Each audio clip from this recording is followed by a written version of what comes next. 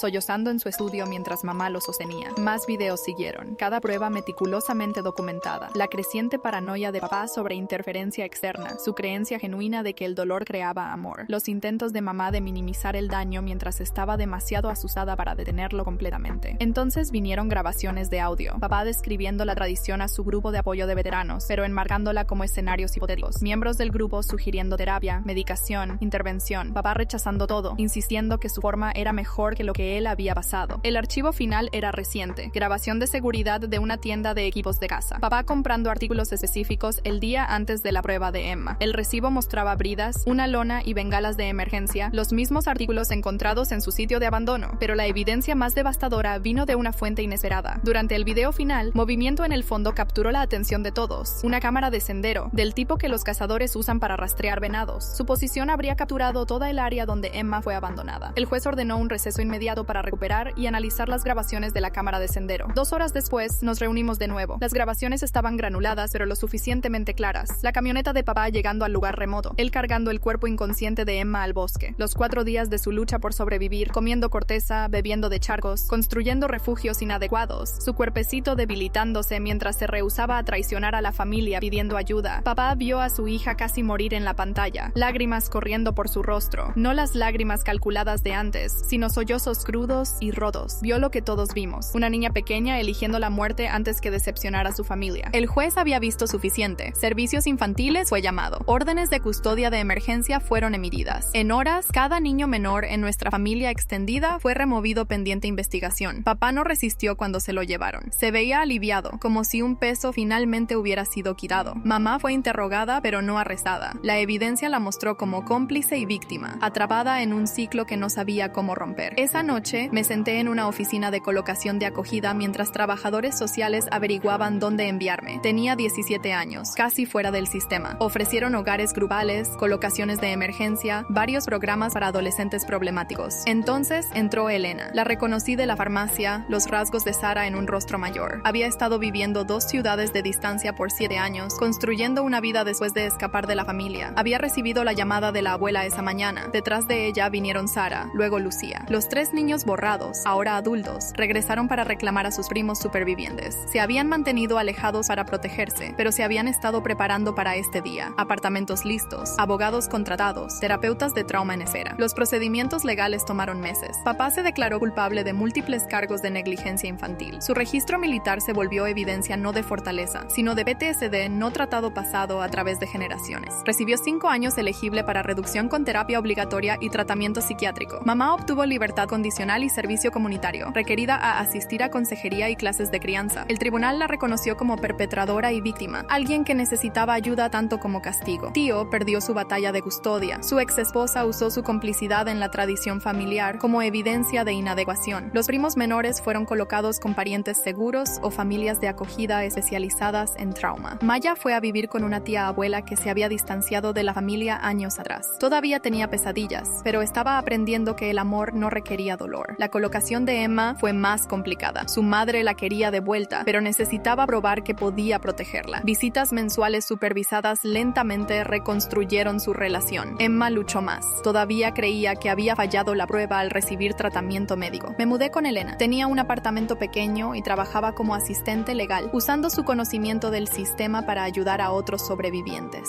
Sara vivía cerca, trabajando como consejera. Lucía estaba terminando sus estudios de enfermería. Las 3 habían construido vidas de las cenizas de su borrado. La red de sobrevivientes lentamente emergió del escondite, creando un sistema de apoyo informal para aquellos reconstruyendo sus vidas. Se reunían mensualmente en el mismo almacén donde papá los había encontrado, reclamando el espacio que casi los había expuesto. Daniel regresó de la universidad para testificar en la sentencia. Habló sobre la confusión de amar padres que te lastiman, cómo el trauma se volvió tradición distorsionada. Estaba empezando su propia familia y prometió que sus hijos nunca conocerían ese tipo de amor. 2 años después, estaba parado en un parque viendo a Emma jugar en los Olympios. Vivía con su madre ahora, ambas en terapia, ambas sanando. Todavía se sobresaltaba con sonidos inesperados, pero reía más cada mes. Sara empujaba a la hija de Lucía en el columpio al lado de Emma. Nos reuníamos aquí cada domingo, los niños borrados y aquellos que habíamos salvado. No una familia tradicional, pero algo más fuerte. Amor probado a través de presencia, no pruebas. Papá cumplió 3 años antes de ser liberado a una instalación de tratamiento. Escribió cartas que no abrimos. Mamá completó su servicio y se mudó, empezando de nuevo donde nadie conocía nuestra historia. La tradición murió con nuestra generación. Rompimos el ciclo no a través de fuerza o supervivencia, sino a través del acto simple de decir no más. El amor no requería dolor. La familia no demandaba sufrimiento. Y hogar era donde quiera que nos sintiéramos lo suficientemente seguros para sanar.